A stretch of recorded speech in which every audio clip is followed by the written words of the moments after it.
15 juin 1944. 10 Downing Street, Londres. 9 jours après. Le jour J.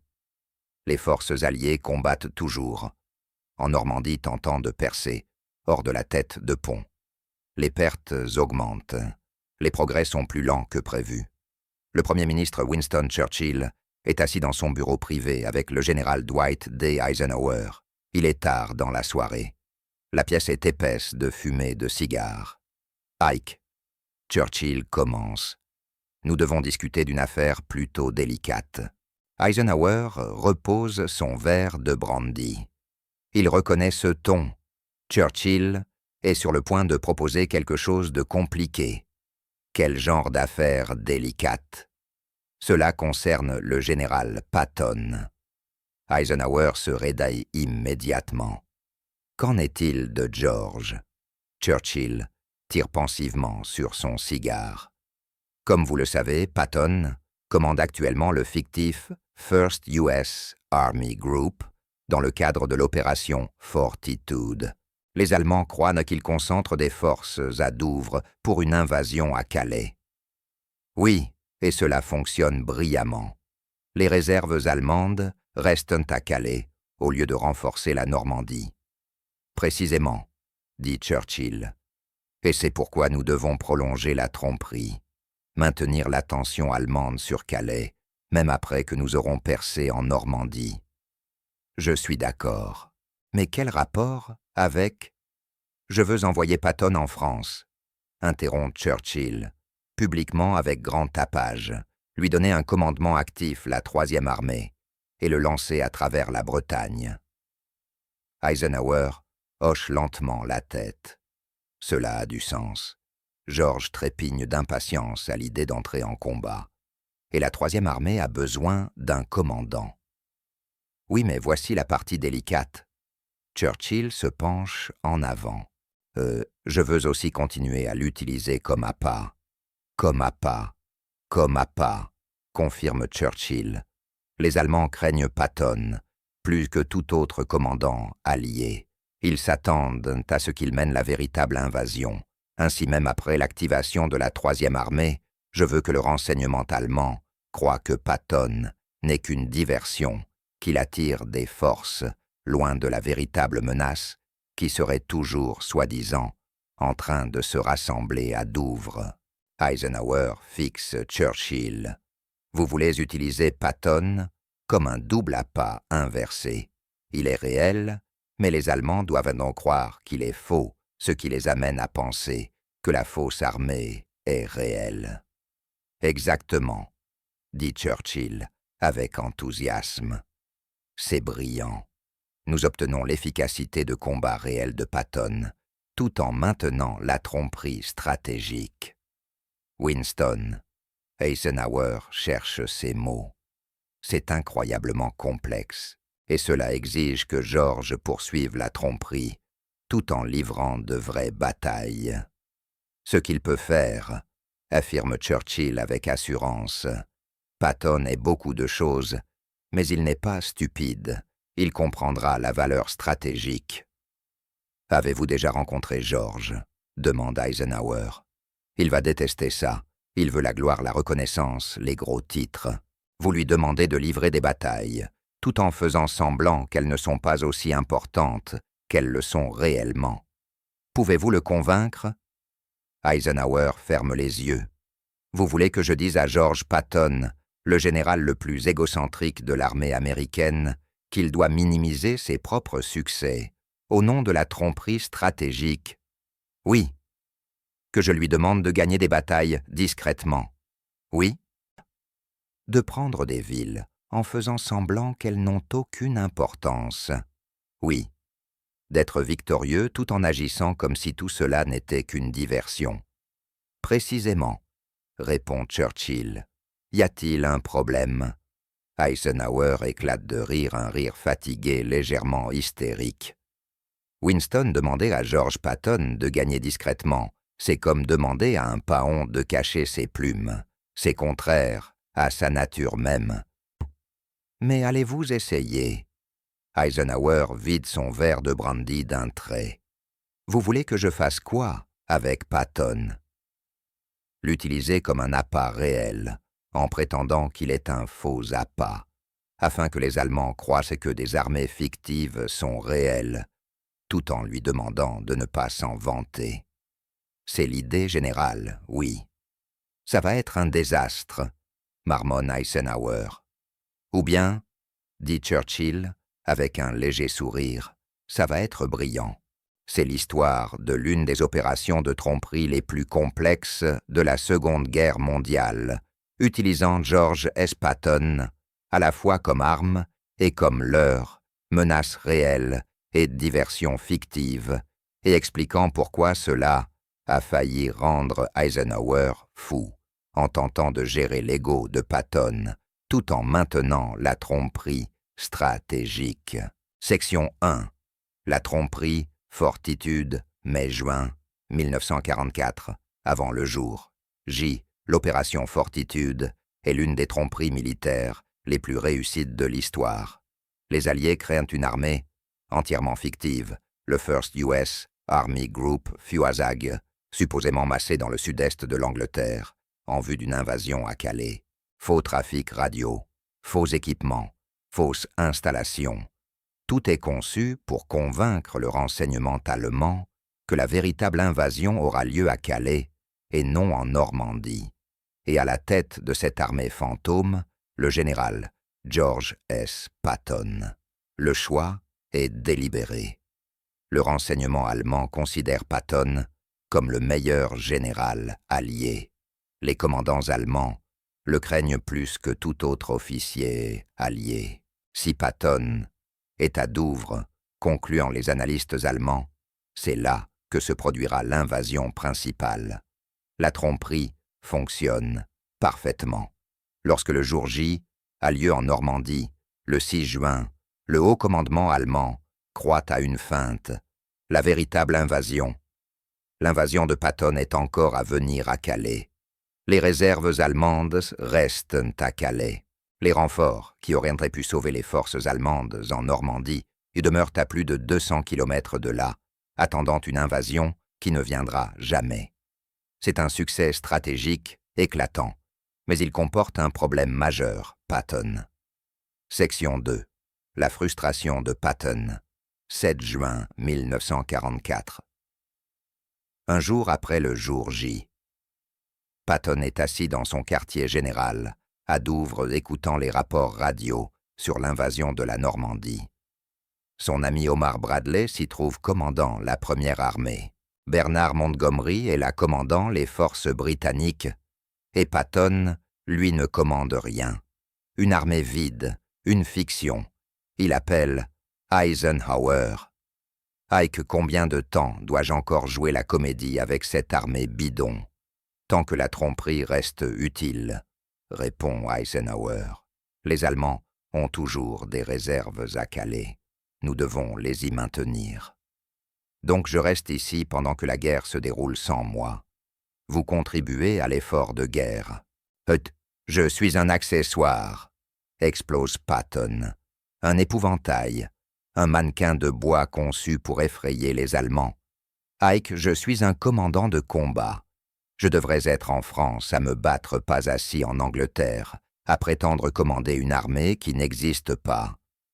George, je sais que c'est frustrant. Frustrant. J'ai passé toute ma carrière à me préparer pour ce moment. Et maintenant que l'invasion a enfin lieu, je n'y suis pas. Tu auras ta chance, promet Eisenhower. Bientôt. Mais pour l'instant, tu es plus précieux comme outil de tromperie que comme commandant réel. Après avoir raccroché le chef d'état-major de Patton, le trouve en train de fixer la France à travers une fenêtre. Mon général, tout va bien. Non, dit Patton doucement. Je suis un général sans armée, un guerrier sans guerre, et ça me tue. Section 3. Le plan de Churchill. 10 juin 1944. Churchill convoque son état-major de planification militaire. Messieurs, l'opération Fortitude a été remarquablement réussie, mais nous devons la prolonger. Même après notre percée hors de Normandie, Nous voulons que le haut commandement allemand reste incertain quant aux intentions alliées. Monsieur, une fois que nous donnerons un véritable commandement à Patton, la tromperie prendra fin, fait remarquer un officier du renseignement. Les Allemands sauront que le FUSAG était fictif. Pas nécessairement, répond Churchill. Et si le commandement réel de Patton faisait aussi partie de la tromperie? Je ne comprends pas, monsieur. Churchill se lève et se dirige vers une grande carte. Nous activons la 3e armée sous Patton. Nous lui donnons la Bretagne comme objectif. Il livrera de vraies batailles, conquérera de vrais territoires. Mais et c'est crucial, nous minimiserons ces opérations, les faisant passer pour un spectacle secondaire, une diversion. Tandis que la véritable menace est toujours supposée se concentrer à Calais. Poursuit Churchill. Nous maintenons la fiction que le FUSAG existe, que la 3e armée de Patton n'en est qu'un élément, et que la force d'invasion principale se prépare toujours à frapper à Calais. Un aide a l'air perplexe. Mais M. Patton mènera de véritables combats. Les Allemands le verront. Exactement, répond Churchill. Mais ils verront Patton se battre en Bretagne et penseront « Ah, il détourne nos forces de Calais, là où l'invasion réelle arrive. » Ils interpréteront son succès réel comme la preuve que la menace fictive est réelle. La pièce reste silencieuse tandis que les officiers assimilent cette logique. « Monsieur, dit finalement quelqu'un, c'est soit brillant, soit complètement fou. » Souvent la même chose, réplique Churchill. Maintenant il faut qu'Eisenhower convainque Patton de coopérer. Cela risque d'être difficile, monsieur. Patton n'est pas homme à la subtilité. Non, acquiesce Churchill, mais il aime la victoire, et ce plan lui donne des victoires tout en maintenant l'avantage stratégique. Même Patton doit pouvoir en comprendre la valeur. Section 4. La rencontre. 16 juin 1944. Quartier général d'Eisenhower à l'extérieur de Londres. Eisenhower a convoqué Patton pour lui expliquer le plan. Il redoute cette conversation. Patton arrive immédiatement méfiant. De quoi s'agit-il, Ike? Des bonnes nouvelles et des nouvelles compliquées. La bonne nouvelle, vous obtenez la 3e armée. Vous serez opérationnel en France dans 2 semaines. Le visage de Patton s'illumine. Enfin, ou quel était mon objectif? La Bretagne. Vous percerez hors de Normandie, sécuriserez la péninsule bretonne, capturerez les ports. Parfait. Et les nouvelles compliquées? Eisenhower prend une profonde inspiration. Nous avons besoin que vous poursuiviez la tromperie même en commandant la 3e armée. Le sourire de Patton s'efface. Qu'est-ce que ça veut dire? Cela veut dire que les Allemands ont toujours des forces importantes à Calais, parce qu'ils croient que c'est là que viendra l'invasion principale. Nous voulons qu'ils continuent à le croire. Ainsi, lorsque vous engagerez la 3e armée, nous avons besoin que vous agissiez discrètement. Discrètement. Ne pas attirer trop l'attention. Laisser la presse se concentrer sur d'autres opérations. Permettre aux Allemands de penser que la 3e armée n'est qu'une diversion par rapport à l'invasion réelle toujours supposée arriver à Calais. Patton fixe Eisenhower un long moment. Puis il éclate de rire, un rire amer, incrédule. Vous voulez que je livre des batailles sans en tirer le mérite, que je prenne des villes en faisant semblant qu'elles n'ont aucune importance, que je gagne en silence pour des raisons stratégiques? Oui. Patton explose. Avez-vous la moindre idée de ce que vous me demandez? Je sais que c'est contraire à votre nature. C'est contraire à la réalité. Patton crie. Je ne peux pas prendre des villes discrètement. Je ne peux pas gagner des batailles sans que tout le monde le remarque. Tout l'objectif de la Bretagne, c'est de capturer des ports. Comment capture-t-on des porcs avec subtilité? Nous ne vous demandons pas de cacher vos victoires, explique Eisenhower avec patience. Nous vous demandons de les laisser être interprétées comme des opérations de diversion. La presse en parlera, mais nous les présenterons comme secondaires par rapport aux opérations de Montgomery. Les yeux de Patton se plissent. Vous voulez que Montgomery récolte le mérite de mes victoires? Non. Je veux que les Allemands pensent que les opérations de Montgomery sont plus importantes que les vôtres, ce qui signifie que Montgomery aura les gros titres pendant que vous ferez le vrai travail. George, c'est de la tromperie stratégique. C'est de l'humiliation, réplique Patton. Je suis resté assis en Angleterre pendant 6 mois, à prétendre commander une armée fictive. Et maintenant vous voulez que je commande une vraie armée en faisant semblant qu'elle est elle aussi fictive. Pas fictive, de diversion. C'est la même chose, rugit Patton. Eisenhower se pince l'arête du nez. George, écoutez-moi. Plus nous maintenons d'Allemands à Calais, moins nous en affrontons en Normandie. Moins nous en affrontons en Normandie, plus vite nous perçons. Plus vite nous perçons, plus vite la guerre se termine. Votre ego n'est pas plus important que la fin de la guerre. Patton reste silencieux un long moment. Vous me demandez de sacrifier ma réputation pour la sécurité opérationnelle, dit-il enfin. Oui, de gagner des batailles sans reconnaissance. Oui, de laisser Montgomery recevoir le mérite pendant que je me bats.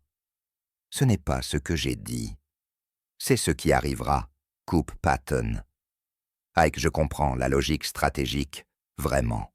Mais vous me demandez d'être quelqu'un que je ne suis pas. Je ne suis pas un commandant subtil. Je ne suis pas un homme de l'ombre.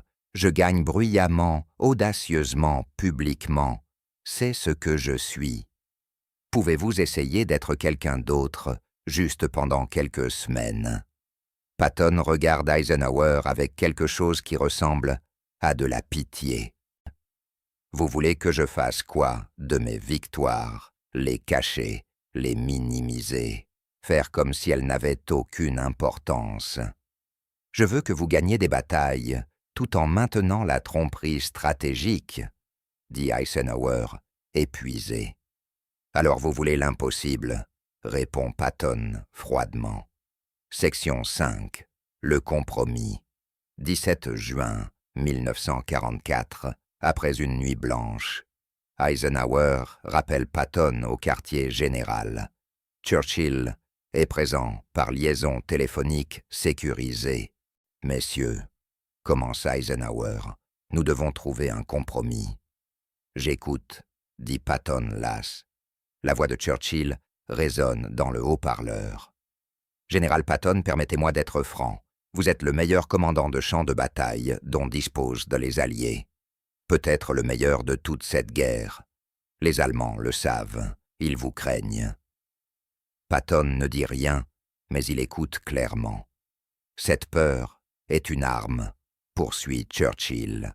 Une arme stratégique. Lorsque vous prendrez le commandement de la 3e armée, les Allemands paniqueront. Ils supposeront que vous êtes l'effort principal de l'offensive alliée. Nous pouvons exploiter cette panique. Comment? Demande Patton. En les forçant à deviner, répond Churchill. Êtes-vous une diversion par rapport à Calais? Ou bien Calais est-elle une diversion par rapport à vous? Cette incertitude paralysera leur prise de décision. Ils diviseront leurs forces pour contrer les 2 menaces. Cette paralysie donnera à Montgomery le temps de percer en Normandie. Donc je livre de vraies batailles, pendant que les Allemands se demandent si je suis réel ou fictif. Précisément, dit Churchill, vous obtenez votre commandement de combat. Vos victoires sont réelles et seront reconnues, mais l'ambiguïté stratégique sert notre objectif supérieur. Patton réfléchit. Que dois-je faire exactement? Simplement ceci, dit Churchill.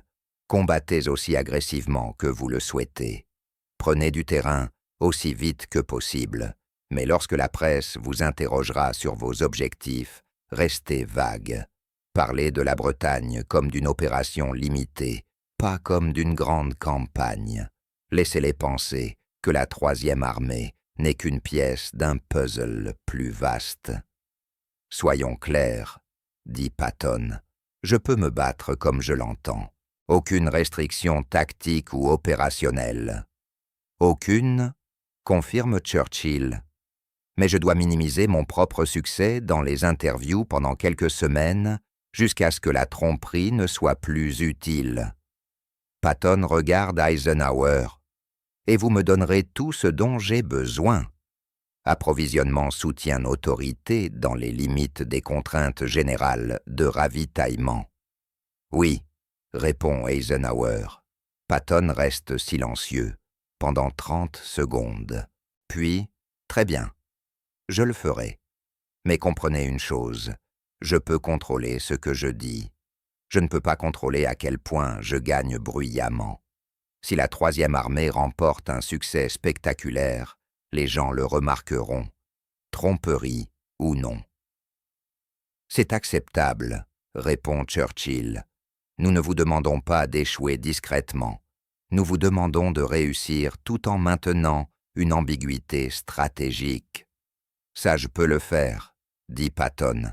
Puis il ajoute, mais Winston, quand cette tromperie prendra fin, je veux que l'on reconnaisse tout ce que la troisième armée aura accompli. Chaque victoire, chaque kilomètre parcouru, chaque division allemande détruite. Plus question de laisser Montgomery me voler la vedette. Vous avez ma parole, répond Churchill. Le moment venu, l'histoire saura ce que George S. Patton a accompli. Section 6, juillet 1944. Activation de la troisième armée. 28 juillet 1944, la troisième armée devient opérationnelle en France. Les ordres de Patton sont clairs. Percer hors de Normandie, sécuriser la Bretagne, capturer les ports de Brest-Saint-Malo et Lorient. Ce qui suit est du pur Patton, rapide, agressif, implacable. La troisième armée avance de 30 miles le premier jour, de 50 miles en 2 jours. À la fin de la première semaine, elle a atteint Avranches et déferle en Bretagne. Au Chaef, les officiers du renseignement surveillent les réactions allemandes. « Monsieur, » rapporte un analyste à Eisenhower, « le renseignement allemand est confus. Ils interceptent les communications de la troisième armée, mais ils ne savent pas s'il s'agit de l'offensive principale alliée ou d'une diversion. » Parfait, répond Eisenhower. C'est exactement ce que nous voulons. Tôt, mais bientôt, arrivent des rapports sur les interactions de Patton avec la presse. Le général Patton a déclaré à un journaliste que la troisième armée ne fait que commencer, rapporte nerveusement un officier de presse. Il a dit que la Bretagne n'était qu'un spectacle secondaire par rapport à ce qui arrive. Eisenhower gémit. Il est censé donner l'impression d'une opération limitée, pas promettre quelque chose de plus vaste. Monsieur, avec tout le respect, c'est le général Patton. La subtilité n'est pas son point fort. Section 7. Le problème de la presse. 244. Patton tient sa première grande conférence de presse depuis qu'il a pris le commandement de la troisième armée. Les journalistes se pressent autour de lui, avides de citations du général légendaire, absent des gros titres depuis des mois. Général Patton, la troisième armée a avancé de 100 miles en 5 jours. Est-ce l'offensive principale, alliée? Patton marque une pause. Il a promis de maintenir l'ambiguïté, mais chaque instinct en lui hurle de revendiquer le mérite de se vanter de proclamer ses succès. La troisième armée fait son travail, dit-il enfin avec prudence. Nous exécutons la mission qui nous a été assignée en Bretagne. Mais monsieur, vous avancez plus vite que quiconque ne l'avait prévu. La vitesse, c'est l'efficacité, coupe Patton. Pourquoi mettre un mois à faire ce qu'on peut accomplir en une semaine? Monsieur, soutenez-vous d'autres opérations alliées où la troisième armée est-elle l'effort principal? C'est la question clé, celle qui détermine si la tromperie tient. Patton regarde directement la caméra. La troisième armée est une composante de l'offensive alliée. Les forces du général Montgomery obtiennent également des résultats significatifs. La première armée du général Bradley fait un excellent travail. Nous contribuons tous au même objectif. C'est la bonne réponse politiquement correcte, stratégiquement solide, et cela manque de tuer Patton de la prononcer. Après la conférence de presse, son chef d'état-major le trouve seul dans son bureau. Mon général, c'était très diplomatique. J'ai l'impression de m'être trahi moi-même, dit Patton avec amertume. N'Teddy, je mène la campagne la plus rapide de l'histoire militaire américaine. Et je dis aux journalistes que ce n'est qu'une opération de soutien. C'est humiliant. C'est temporaire. C'est faux, l'interrompt Patton. La troisième armée fait plus avec moins que n'importe quel autre dans ce théâtre d'opération. Nous avançons pendant que les autres consolident. Nous prenons des risques pendant que les autres jouent à la sécurité. Et je dois prétendre que nous ne sommes pas si importants. Ce sont les ordres, mon général. Je connais les ordres, répond Patton, mais ça ne les rend pas moins insultants. Section 8. Le tournant d'Amokano 44. Quelque chose d'inattendu se produit. Ayant sécurisé l'essentiel de la Bretagne, Patton demande l'autorisation de pivoter vers l'est, en abandonnant les ports bretons restants, pour foncer vers le cœur de la France. Pourquoi vers l'est? Demande Eisenhower. Parce que les Allemands battent en retraite dans le chaos, explique Patton. La Bretagne est une impasse. La vraie guerre est à l'est vers Paris, vers l'Allemagne. Donnez-moi l'autorisation de pivoter et je peux être à Paris dans 2 semaines. Eisenhower hésite. Ce n'était pas prévu dans le plan. Patton devait sécuriser la Bretagne puis soutenir les autres opérations. Mais la logique de Patton est solide. L'opportunité existe. Autorisation accordée, dit Eisenhower. Mais George, cela fait de vous l'effort principal. Nous ne pouvons plus maintenir la tromperie. Tant mieux, répond Patton. Je suis fatigué de faire semblant que mes victoires n'ont pas d'importance. L'opération de tromperie prend fin. Les succès de la troisième armée font la une des journaux, et Patton obtient, enfin, la reconnaissance qu'il désirait tant. Section 9. L'évaluation de Churchill. 20 août 1944. Churchill reçoit des rapports sur l'avance remarquable de la troisième armée. Il appelle Eisenhower. Ike lit les comptes rendus des opérations de Patton. C'est tout à fait extraordinaire. Il a dépassé toutes les attentes, reconnaît Eisenhower, et la tromperie a fonctionné plus longtemps que nous n'aurions jamais pu l'espérer. Eisenhower explique que les Allemands ont maintenu des réserves à Calais pendant 2 semaines supplémentaires, parce qu'ils ne savaient pas si Patton représentait l'effort principal ou une simple diversion.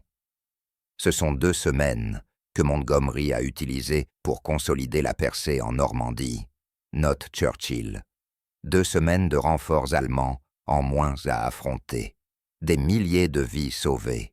George ne l'admettra jamais, ajoute Eisenhower, mais sa retenue lors de ses premières conférences de presse a été cruciale. Il a fait ce que nous lui avons demandé, dit Churchill, gagner des batailles, tout en maintenant une ambiguïté stratégique.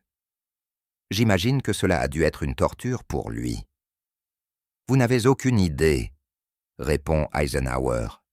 Il m'appelait chaque soir pour se plaindre d'avoir à minimiser ses propres succès. Churchill rit doucement. Patton est comme un grand acteur de théâtre obligé de jouer dans une salle vide, talentueux, brillant, mais désespérément en quête d'un public. C'est en fait une description parfaite, répond Eisenhower. Eh bien, il a son public maintenant, conclut Churchill, et l'histoire se souviendra de ce qu'il a accompli. À la fois les victoires visibles et le service invisible du maintien de la tromperie. Nordvitamisto section 10. Septembre, la reconnaissance. Septembre 1944. La tromperie étant officiellement terminée, les exploits de Patton font la une des journaux. La 3e armée de Patton traverse la France à toute vitesse. L'avance la plus rapide de l'histoire militaire américaine. Patton, de la tromperie à la destruction. Time met Patton en couverture, le général combattant de l'Amérique. Patton donne des interviews, ou enfin, il peut se vanter des accomplissements de la 3e armée. La 3e armée a avancé de 400 miles en 30 jours, dit-il à un journaliste. Nous avons libéré 50 000 miles carrés de territoire français. Nous avons capturé ou détruit plusieurs divisions allemandes et nous l'avons fait plus vite que quiconque ne l'aurait cru possible. Général, vous avez participé pendant des mois à une opération de tromperie. Était-ce frustrant? Frustrant. Patton rit. C'était la chose la plus difficile que j'ai jamais faite. Gagner des batailles, en faisant semblant qu'elles n'étaient pas importantes, devoir agir comme si la 3e armée ne faisait que soutenir d'autres opérations, alors que nous faisions l'essentiel du travail. Oui, c'était frustrant, mais c'était nécessaire. Patton marque une pause. Oui, c'était nécessaire. Je n'aimais pas ça, mais la tromperie stratégique a sauvé des vies alliées.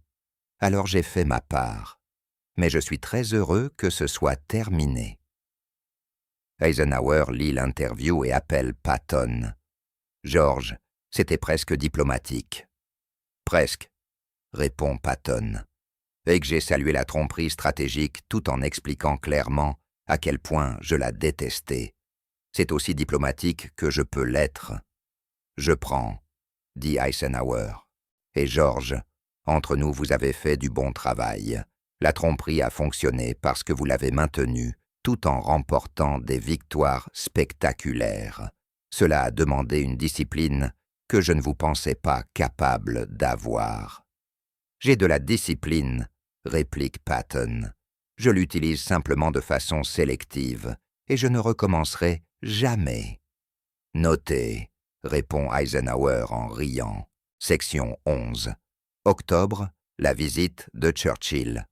Octobre 1944. Churchill rend visite au quartier général de la 3e armée en France. Il arrive à l'improviste désireux de voir de ses propres yeux les opérations de Patton. Celui-ci lui fait visiter les positions avancées, les formations de chars, les opérations logistiques. Churchill est impressionné par l'efficacité et l'agressivité des opérations de la 3e armée. Ce soir-là, autour d'un verre de brandy, Churchill lève son verre. « Général Patton, vous avez dépassé mes attentes déjà très élevées. »« Merci, Monsieur le Premier ministre. Je tiens à m'excuser, » poursuit Churchill, « de vous avoir demandé de faire quelque chose de contraire à votre nature. Gagner discrètement n'est pas votre style. Pourtant, vous l'avez fait pour le bien commun. »« Je l'ai fait parce qu'Eisenhower me l'a ordonné, » répond Patton, « et parce que vous avez présenté un bon argument stratégique. Mais soyons clairs, Winston, j'ai détesté chaque minute. »« J'imagine, » dit Churchill, « mais cela a fonctionné. Les forces allemandes sont restées à Calais 2 semaines de plus qu'elles n'auraient dû. Ces 2 semaines ont donné à Montgomery le temps de consolider la percée de Normandie. Votre sacrifice de visibilité a sauvé des milliers de vies alliées. »« Je comprends la logique, » dit Patton, « mais je suis un combattant. J'ai besoin de me battre ouvertement, audacieusement, publiquement. Devoir cacher mes succès, même temporairement, m'a donné l'impression de nier ma propre identité. »« Vous êtes un guerrier en quête de gloire, » observe Churchill. « Je suis un guerrier en quête de reconnaissance, » corrige Patton. Pas par ego, mais parce que lorsque les soldats voient leur commandant reconnu, ils se sentent eux-mêmes reconnus. Quand les victoires de la 3e armée faisaient la une, mes soldats, ressentait de la fierté. Quand on nous décrivait comme une simple force de soutien, il se sentait diminué. C'est un point juste, admet Churchill. Peut-être n'avons-nous pas pleinement mesuré les implications sur le moral. Vous avez privilégié la stratégie, dit Patton. Et à ce moment-là, la stratégie comptait plus que le moral. Mais Winston, ne me demandez plus jamais de faire cela, parce que la prochaine fois, je refuserai. Churchill sourit. C'est noté. Même si je soupçonne qu'il n'y aura pas de prochaine fois. Vous avez prouvé qu'il est impossible de tromper qui que ce soit à votre sujet. La troisième armée est trop visible, trop victorieuse, trop indéniablement la vôtre. Tant mieux, répond Patton. C'est ainsi que cela doit être. 58. Perspective historique. Après la guerre. Les historiens militaires analysent l'extension de la tromperie Fortitude, l'utilisation de Patton comme arme et leurre, simultanément, est considérée comme l'une des tromperies stratégiques les plus sophistiquées du conflit. Témoignage d'un officier du renseignement allemand après la guerre. Nous savions que Patton était dangereux. Nous suivions de près les mouvements de la troisième armée, mais nous n'avons jamais été certains de savoir s'il représentait l'effort principal allié ou une diversion masquant quelque chose de plus important. Cette incertitude a paralysé notre réaction lorsque nous avons compris que la troisième armée était l'effort principal. Elle avait déjà traversé la France. Évaluation du renseignement britannique. L'opération Fortitude a dépassé toutes les attentes, en partie parce que nous en avons prolongé certains éléments après le jour J. L'utilisation de Patton à la fois comme commandant réel et comme instrument de tromperie a obligé le haut commandement allemand à remettre en question chaque renseignement reçu. Ils ne pouvaient plus faire confiance à leurs propres observations, car nous avions réussi à faire passer la réalité pour une illusion. Mémoire d'Eisenhower. Convaincre Patton de minimiser ses propres succès fut l'une des décisions de commandement les plus difficiles que j'ai jamais prises. L'ego de George était légendaire. Lui demander de gagner discrètement revenait à demander à un lion de rugir doucement. Pourtant, il l'a fait. Pendant quelques semaines cruciales, Patton a subordonné son besoin de reconnaissance à la nécessité stratégique. Ce fut peut-être son plus grand accomplissement de la guerre, précisément parce que cela l'obligeait à être quelqu'un qu'il n'était pas. Mémoire de Churchill. Patton était peut-être le seul général allié capable d'assumer ce double rôle commandant de champ de bataille agressif et instrument de tromperie stratégique. Sa réputation le rendait précieux comme appât. Son génie tactique le rendait précieux comme arme. L'utiliser simultanément comme les deux était risqué, complexe et brillamment couronné de succès. Conclusion. Retour. Au 15 juin 1944, Churchill propose d'utiliser Patton comme arme et leurre à la fois. « Vous voulez que je fasse quoi avec Patton ?» demanda Eisenhower incrédule. « La question est légitime. La question, le plan, est absurdement complexe. Utiliser Patton pour commander une armée fictive Fortitude fut sage, puis lui donner une armée réelle, la troisième armée, tout en maintenant la tromperie selon laquelle ces opérations réelles ne seraient qu'une diversion, tandis que la fausse armée resterait la menace principale, supposée. Le tout en gérant l'ego de Patton et son besoin de reconnaissance. En toute logique, cela ne devrait pas fonctionner. Trop complexe, trop dépendant de la coopération de Patton, trop susceptible d'échouer. Et pourtant cela fonctionne. Parce que trois hommes brillants, difficiles et complexes, Churchill, Eisenhower et Patton, trouvent un moyen de faire fonctionner l'impossible. Churchill apporte la vision stratégique. Eisenhower assure la gestion diplomatique. Patton fournit l'exécution sur le champ de bataille. Chacun exaspère les autres. Les plans de Churchill sont excessivement compliqués. La gestion d'Eisenhower est trop prudente. L'ego de Patton est insupportable. Mais ensemble, ils créent l'une des tromperies militaires les plus réussies de l'histoire. Vous voulez que je fasse quoi avec Patton? Cette question résume toute l'expérience d'Eisenhower face au général le plus difficile de l'histoire. L'utiliser comme appât, l'utiliser comme arme, l'utiliser comme les deux à la fois, tout en lui demandant de ne pas s'en vanter. Oui, tout cela à la fois. Et d'une manière presque impossible, cela fonctionne. Parce que Patton, malgré son ego, malgré son besoin de reconnaissance, malgré son incapacité à être subtil, comprend la nécessité stratégique. Il déteste gagner discrètement. Cela va à l'encontre de tous ses instincts. Mais lorsqu'on lui ordonne de le faire pour le bien supérieur, il obéit à contre-cœur, en râlant constamment, mais il obéit. Après la guerre, Eisenhower lui dit « Tu as fait quelque chose que je ne pensais pas possible. Tu as gagné des batailles sans en tirer le mérite.